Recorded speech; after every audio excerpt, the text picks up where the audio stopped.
জয়া সংসারে আপনাদের অনেক অনেক স্বাগত জানাচ্ছি। আজকে একটা নতুন রেসিপি আপনাদের সঙ্গে শেয়ার করব, রসমালাই পিঠে। আর এই রসমালাই পিঠেটা কিন্তু খেতে দারুণ লাগে আর খুব সহজেই চটপট বানানো যায়। তো এই রসমালাই পিঠেটা আমি কিভাবে বানাচ্ছি সেটা দেখার জন্য ভিডিওটা প্রথম থেকে শেষ অবধি দেখতে হবে আর আমার সাথে থাকতে হবে। আমার চ্যানেলটিকে যদি এখনো পর্যন্ত সাবস্ক্রাইব না করে থাকেন, সাবস্ক্রাইব করুন, লাইক করুন, অনেক অনেক শেয়ার করুন বন্ধুরা। চলুন যাওয়া যাক। রসমালাই পিঠে বানানোর জন্য একটা নারকেল কুড়িয়ে নিয়েছি, কটা এলাচ নিয়েছি, আর খোয়া ক্ষীর নিয়েছি, চিনি নিয়েছি, আর এক বাটি চালের গুঁড়ো নিয়েছি। দুধটা জাল দেওয়ার জন্যে ডেচকিতে অল্প একটু জল দিয়ে দিলাম যাতে দুধটা তলায় না ধরে যায়। এবারে 2 প্যাকেট দুধ দিয়ে দেব। মানে আমি এখানে 1 লিটার দুধ ব্যবহার করেছি, আর দুধেতে কিন্তু আমি 1 ফোঁটাও জল দিইনি।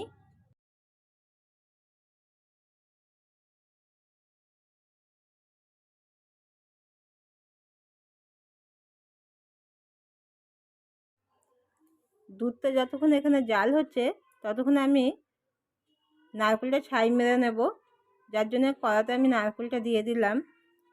দিয়ে চিনিটাও দিয়ে দেব, দিয়ে ভালো করে নারকেলের সঙ্গে মিশিয়ে নিতে হবে।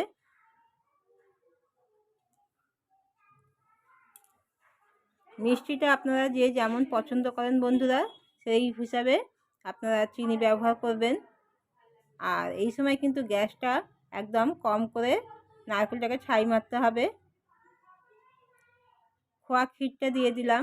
খোয়া ক্ষীরটা দিয়ে একটু এইভাবে ভেঙে দিতে হবে, তবে খোয়া ক্ষীর কিন্তু গলে যাবে। গ্যাস জোরে করে নারকেলটা ছাই মারলে নারকেলটা কিন্তু খুব তাড়াতাড়ি লাল হয়ে যাবে আর তলায় পুড়ে যাবে।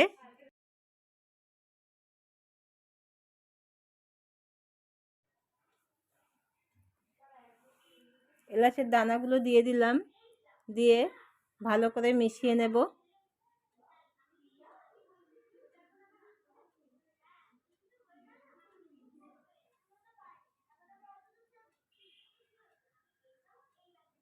খোয়া ক্ষীরটা দিলে টেস্টটা কিন্তু অনেক গুণ বেড়ে যায় বন্ধুরা।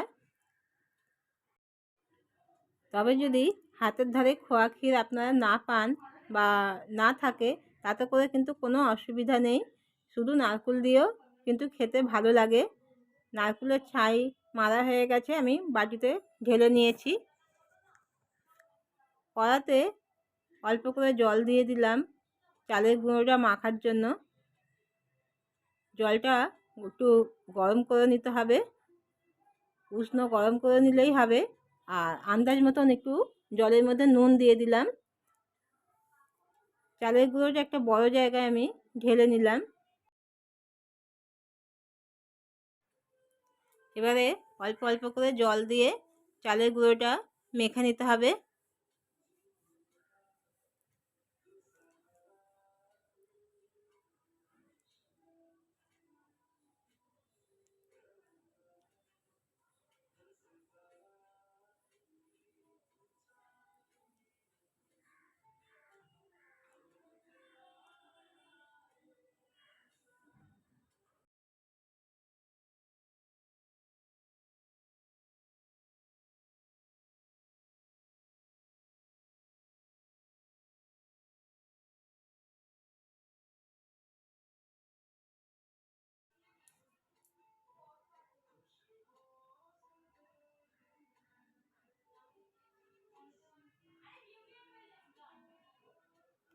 চালের গুঁড়োটা ঠিক আটা মাখার মতনই মেখে নিতে হবে। আটা আমরা যেমনি রুটি করার জন্য যেমনি আটা মাখি, ওইভাবে ঠিক ওরকমই মাখতে হবে।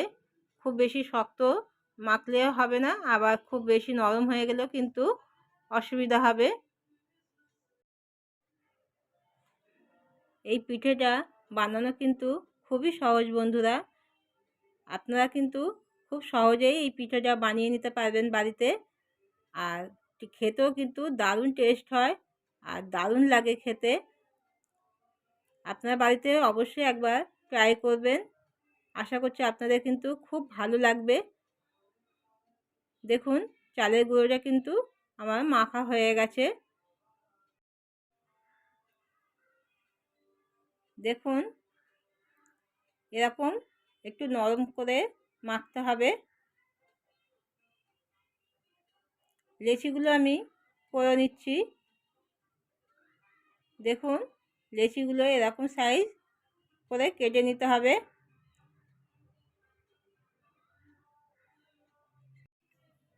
এদিকে দুধটা কিন্তু একটু ঘন হয়ে গেছে, আগের থেকে কিন্তু দুধটা একটু কমে গেছে। এবারে দুধের মধ্যে কটা এলাচ ফাটিয়ে দিয়ে দিলাম। দুধের মধ্যে চিনিটা দিয়ে দিলাম। তবে কিন্তু চিনিটা আপনারা নিজেদের পছন্দ মতন ব্যবহার করবেন বন্ধুরা। অনেকে পিঠেতে মিষ্টি বেশি পছন্দ করেন, অনেকে আবার একটু কম পছন্দ করেন, তো সেই বুঝে আপনারা চিনিটা দেবেন। কয়েকটা কেশর দিয়ে দিলাম, এতে করে দুধের কালারটা কিন্তু ভালো আসবে বা দেখতে ভালো লাগবে। তো আপনারা যদি না চান তাহলে কিন্তু কেশর ছাড়াও বানাতে পারেন, এতে করে কিন্তু কোনো অসুবিধা হয় না। আমি পুরটা ভরে দেখাচ্ছি। দেখুন এইভাবে একটা বাটির শেপ দিয়ে দিতে হবে গোল করে, দিয়ে নারকেলের পুরটা মাঝখানে দিয়ে মুখটা ভালো করে বন্ধ করে দিতে হবে, যাতে নারকেলের পুরটা বেরিয়ে না যায় ফেটে। এবারে এইভাবে গোল গোল করে রসগোল্লার মতন শেপ দিয়ে দিতে হবে।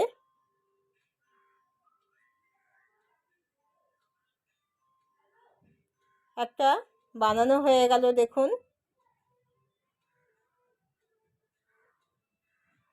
আর একটা বানিয়ে দেখাচ্ছি। এইভাবে বাটির মতন গোল করে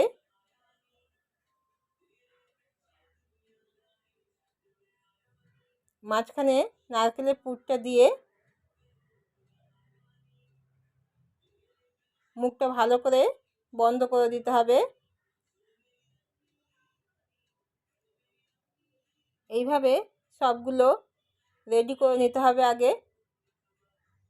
দেখুন আরও একটা হয়ে গেল।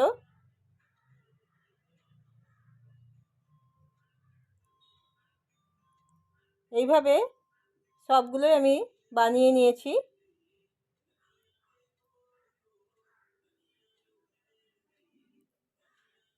এবারে দুধের মধ্যে আমি ছেড়ে দিচ্ছি একটা একটা করে।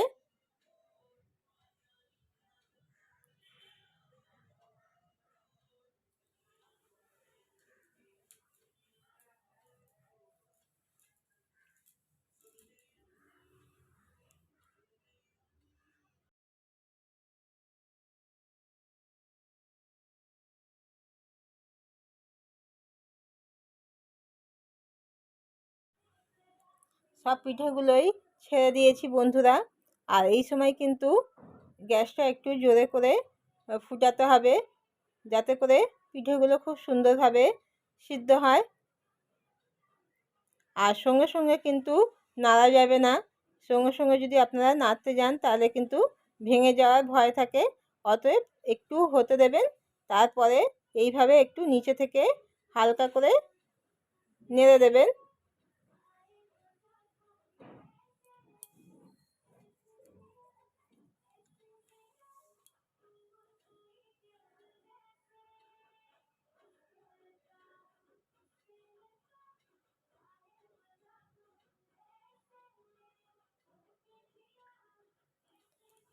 আবার কিছুক্ষণ পর একটু নিচে থেকে এইভাবে নেড়ে চেড়ে উপর নিচ করে দিতে হবে, নাহলে কিন্তু নিচের দিকটা ভালো সিদ্ধ হবে আর উপরের দিকটা কিন্তু কাঁচা থেকে যাবে।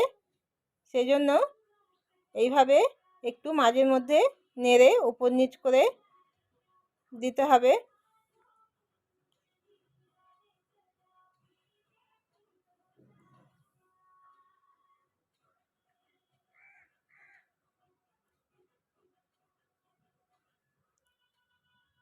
পিঠেটা হয়ে এসছে, এবারে নামিয়ে দেব।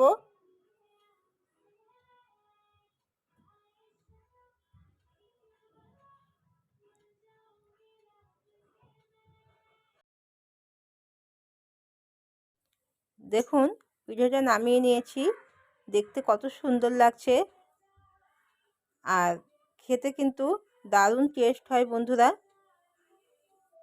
খুব সহজেই আপনারা এই পিঠেটা বাড়িতে বানিয়ে নিতে পারেন। দেখুন ওপর থেকে একটু খেজুরের গুড় দিয়ে দিলাম।